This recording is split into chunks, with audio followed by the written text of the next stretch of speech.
जो आप कर रहे हैं इस हवाले से बताइए सर। एक बार रिडर्सल कैंप जो चल रहे हैं पुलिस के, आप जो कर रहे हैं, कंडक्ट कर रहे हैं, इस हवाले से बताइए सर। सीधे रखो ना, हाँ सर। हम पहले हमारा ये जो इंटरेक्शन था रिड्रेसल पब्लिक की ग्रीवेंसेस की, तो हमने इसको एक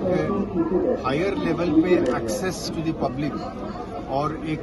मेरे लिए, जैसे मैंने बार बार पहले से भी कहा है कि मेरे लिए एक लर्निंग सेशन जो होता है, ये एक्सेस देने पर जो वैरायटी ऑफ प्रॉब्लम्स हैं उसकी एक एहसास होता है, और एक मैसेजिंग भी जाती है अपने पुलिस की कम्युनिटी में, अपने अफसर्स और पूरी पुलिस की जो तंत्र है उसको भी एक मैसेजिंग जाता है एक्सेस की क्या इम्पोर्टेंस है। और ये बार बार जो मैं जगह जगह पे दोहराता हूँ कि कम्युनिटी के साथ हम पुलिसिंग करना चाहेंगे और कम्युनिटी की कंसेंट से करना चाहेंगे जहां तक संभव हो, जहां तक मुमकिन हो। इसका एक कंटिन्यूएशन है।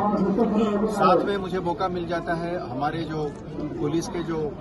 मार्टियर्स फैमिली है उनके साथ इंटरेक्शन करने के लिए, पुलिस के कुछ और फैमिलीज होते हैं, उनके और मसाइल होते हैं, उसको समझने के लिए और उसको हल करने के लिए एक मौका मिल जाता है। तो ये कुल मिला के आवाम की जो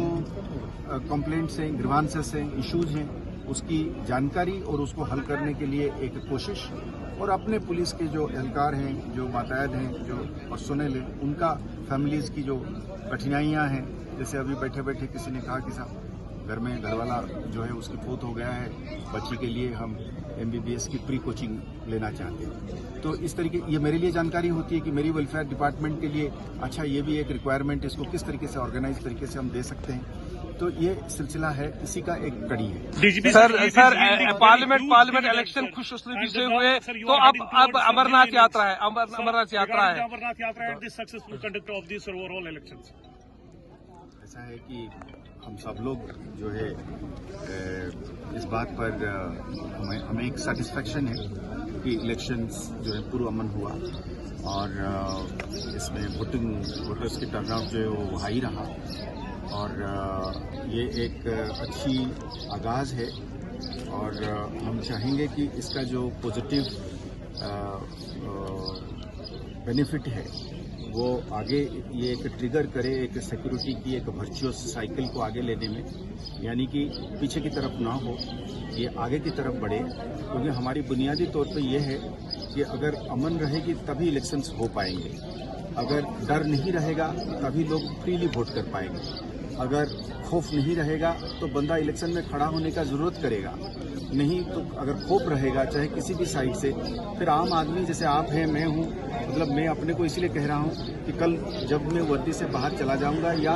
कहीं जहाँ पे मैं यहाँ DG हूँ, जहाँ नहीं हूँ, वहाँ पे तो मैं एक आम नागरिक हूँ। कल अगर मैं जरूरत करूँगा कि मैं भी इलेक्शन लड़ूँ या वोट डालूँ, तो उसके लिए एक बगैर खौफ वाली एक माहौल बननी चाहिए।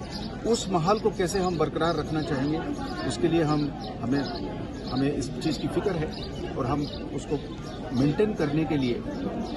कभी कभी हमें उस चीज़ को लेकर पत्थर भी पड़ते हैं, पर हमें इस चीज़ की एहसास है कि चीज़ों को दुरुस्त रखने के लिए, सड़क को शांत रखने के लिए, एक बेखौफ माहौल को बनाने के लिए हमें कुछ लोगों के खिलाफ कार्रवाई करनी पड़ती है। Sir, any message to the masses? Sir, any message to the masses and the police down the lines? So the message from a police officer, be of whichever rank he is always this, that